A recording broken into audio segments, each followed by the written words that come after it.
7. La primera persona del singular. A lo largo de nuestros ejercicios de visualización hemos descubierto que al desviar nuestra mentalidad de las imágenes que vienen a nuestra mente, hacia nosotros mismos que miramos las imágenes, mejoramos nuestras funciones del ego, cambiamos de una actitud pasiva a otra más activa. Esta actividad corresponde al carácter general activo, centrífugo del comportamiento orgánico, que es mucho más pronunciado de lo que la teoría del reflejo y la religión nos hacen creer. He demostrado anteriormente que el ego es un símbolo del hecho de identificación. Por eso, si no nos identificamos con nuestra visualización externa o interna, nos privamos de una función vital. De ordinario, solo aparecerán en nuestra mente las imágenes vinculadas con nuestros problemas, con situaciones no terminadas y necesidades orgánicas.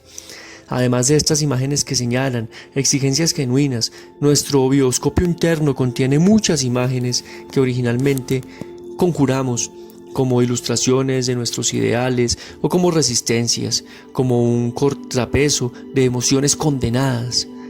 Cuando nos damos plenamente cuenta de que ninguna de estas imágenes, aún en el sueño diurno, se presentan sin un propósito, deberíamos estar dispuestos a asumir más responsabilidad por el trabajo de nuestra mente. Como regla general podemos decir que estas imágenes que deliberadamente evocamos son resistencias y no expresiones de una necesidad primaria. Pero aún así es aconsejable que nos identifiquemos con cada imagen y decir: veo a tal y tal persona en mi mente. Evitar la responsabilidad y evitar el lenguaje del ego están íntimamente relacionados. Como la responsabilidad está vinculada con tanta frecuencia con la culpa, la vergüenza y el castigo, no es maravilla que la gente huya con frecuencia de la responsabilidad y renuncie a sus acciones y pensamientos. Cuando un oficial médico del ejército se enfrenta a una enfermedad dudosa, se mete en un conflicto debido a una amplia medida de su falta de seguridad y a su incapacidad para decidir dónde buscar la responsabilidad. Debe buscar causas o objetivos. Por ejemplo, el rimolón produce la causa de su enfermedad y el oficio médico del ejército corre detrás de la causa. Se produce más o menos fácilmente dolores de cabeza, dolores de espalda, amnesias y dispepsia, pero cuando estas no son pruebas suficientes, el remolón acude a una enfermedad anterior, no en una regresión mecánica, sino con el propósito de sacar a colación una causa, un hecho histórico que le proporcionará doctores anteriores como testigos. Tan solo cuando el oficio médico es el vencedor en la batalla de inventiva, se atreve a decir que el yo del paciente y no su ello es responsable de su enfermedad. Tan solo entonces capta el propósito y no la causa. En nuestra sociedad con frecuencia es muy difícil aplicar el lenguaje del ego. Supongamos que usted se ha acostado tarde y no tiene ganas de levantarse. Llega tarde a la oficina. ¿Le dirá al jefe no tenía ganas de levantarme? ¿O se escudará detrás de un tranvía que no llegaba, un ascensor que no funcionaba, un dolor de cabeza que podría ser real o no? Imagínese el trastorno en casa de que le dijera la verdad. Sin embargo, la situación es distinta cuando puede ser sincero, ya sea consigo mismo o con sus amigos. Pero aunque tiene que en sentido estricto es sincero consigo mismo, podría aún estar equivocado. ¿Con cuánta frecuencia está molesto porque el tranvía acaba de salir y en vez de admitir que por remodelar lo perdió? Resulta aún más difícil darse cuenta de que usted mismo genera todos los síntomas neuróticos y no un misterioso vello o lívido que, como mencioné antes y demostraré más detalladamente después, usted contrae sus músculos y genera con ello ansiedad, frigidez, dolor de cabeza, etc. Difícilmente puede darse excesiva importancia a esta concepción sin asumir responsabilidad plena, sin transformar los síntomas neuróticos en funciones conscientes del ego. Es imposible la curación. No deberíamos llegar a los extremos del carácter obsesivo que sostiene que había un pensamiento en mi cerebro en vez de decir pensaba esto y esto, aunque pocos de nosotros en realidad estamos libres por completo de esta forma de hablar. La mayoría de las personas respecto a un sueño admitirán: yo soñé esta noche, pero cuando en su sueño mataron a alguien niegan que ellas mismas imaginaron el asesinato y niegan la responsabilidad de sus sueños. Cada vez que usted emplea el lenguaje apropiado del ego, se expresa a sí mismo, contribuye al desarrollo de su personalidad. Por eso primero debe darse cuenta de si escapa al empleo del yo y cuándo. Después, traduzca el lenguaje impersonal en el lenguaje del yo, primero en silencio y posteriormente en voz alta. Muy pronto percibirá la diferencia entre los dos tipos de lenguaje al oír a alguien decir «se me escapó la taza de la mano», en vez de decir «yo dejé caer la taza», «se me fue la mano», en vez de «yo le di una bofetada», o «tengo tan mala memoria», en vez de «yo olvidé», o aún, con más verdad, «yo no quería recordar», «yo no quería que me molestaran». ¿Tiene usted el hábito de culpar al destino, a las circunstancias o a la enfermedad por los errores que comete en la vida? Se escuda detrás de un ello, similar al de la observación burlona de Freud. La inseguridad y la oscuridad me robaron mi reloj.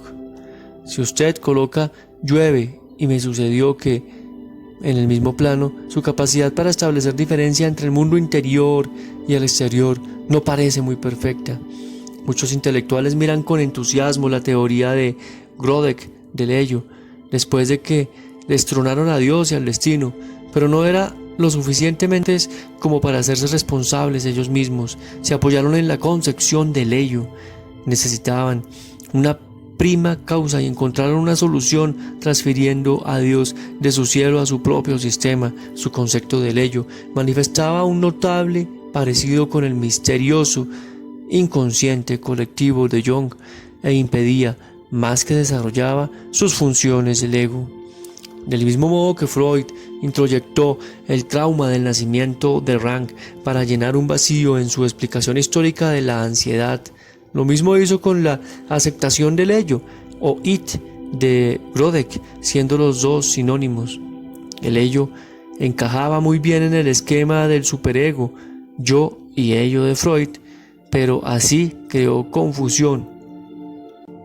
Las necesidades orgánicas y las partes reprimidas de la personalidad están colocadas en la misma casilla, una construcción heredada de la hostilidad cristiana hacia el cuerpo.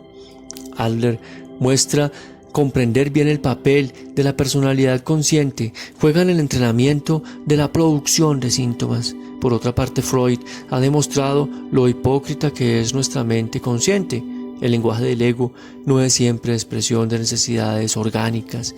Si usted no puede dormir, encontrará la máxima dificultad para darse cuenta de que usted, como representante del ego y del organismo, no quiere dormir, que usted quiere dormir solo como representante del hábito y la hipocondría. Desde luego podría decir yo quiero dormir, pero mi inconsciente no quiere dormir. Pero, ¿qué diferencia existe entre esa expresión y afirmar que la oscuridad y la inseguridad roban relojes? El significado del ego es el de un símbolo y no el de una sustancia. A medida que el ego indica la aceptación e indicación con ciertas partes de la personalidad, podemos emplear el lenguaje del ego con el propósito de asimilar partes repudiadas de nosotros mismos. A esas partes repudiadas o se les reprime o se les proyecta. El lenguaje impersonal es una forma suave de proyección y tiene como resultado, como cualquier otra proyección, un cambio de actitud activa a pasiva, de responsabilidad a fatalismo. Por eso, aunque la expresión no pensé ofrece a primera vista un cambio sin importancia frente a se me ocurrió un pensamiento, debe claramente señalar en forma que Dante que no es así. Aunque la diferencia entre las dos formas de expresar parezcan insignificante, su rectificación tendrá las repercusiones más profundas en toda la personalidad. Fundamentalmente es idéntica a la observación de Freud de que con la curación, la compulsión se transforma en volición. Para crear un lenguaje apropiado del ego tenemos que seguir la regla básica de la terapia de concentración. Nunca intentar un cambio antes de percibir plenamente todos los detalles de la actitud incorrecta. Observe primero el empleo del lenguaje impersonal en otras y en usted mismo. Resista a un cambio prematuro y realizará observaciones muy valiosas. Descubrirá mucho acerca de los motivos de la evitación, sentimientos de culpa, vergüenza, timidez, turbación. Como paso, el más importante, traduzca en todo lo que sea posible el lenguaje impersonal, el lenguaje del ego.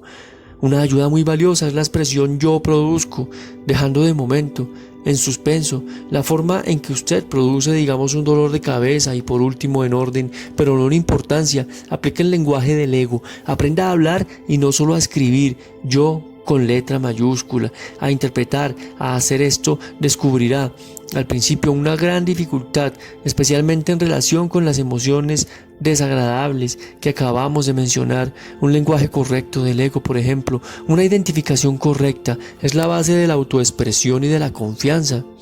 Ya le debe resultar conocido, importante, el papel de la autoexpresión desempeña en la prevención y curación de la neurosis. Sin embargo, hay una excepción a la regla. Del mismo modo que el metabolismo se diferencia fundamentalmente del pseudometabolismo, así el lenguaje del ego genuino difiere de un pseudolenguaje del ego. Me refiero a esas pequeñas insinuaciones con que muchas personas bordan su habla. Yo pienso, yo quiero decir, yo siento. Estas insinuaciones no son expresiones, sino evitaciones de emociones. La mayor parte de las veces son inhibiciones al entrar en contacto, evitan el correcto empleo del tú. Pienso que estás enojado conmigo. Es emocionalmente mucho más débil que estás enojado conmigo.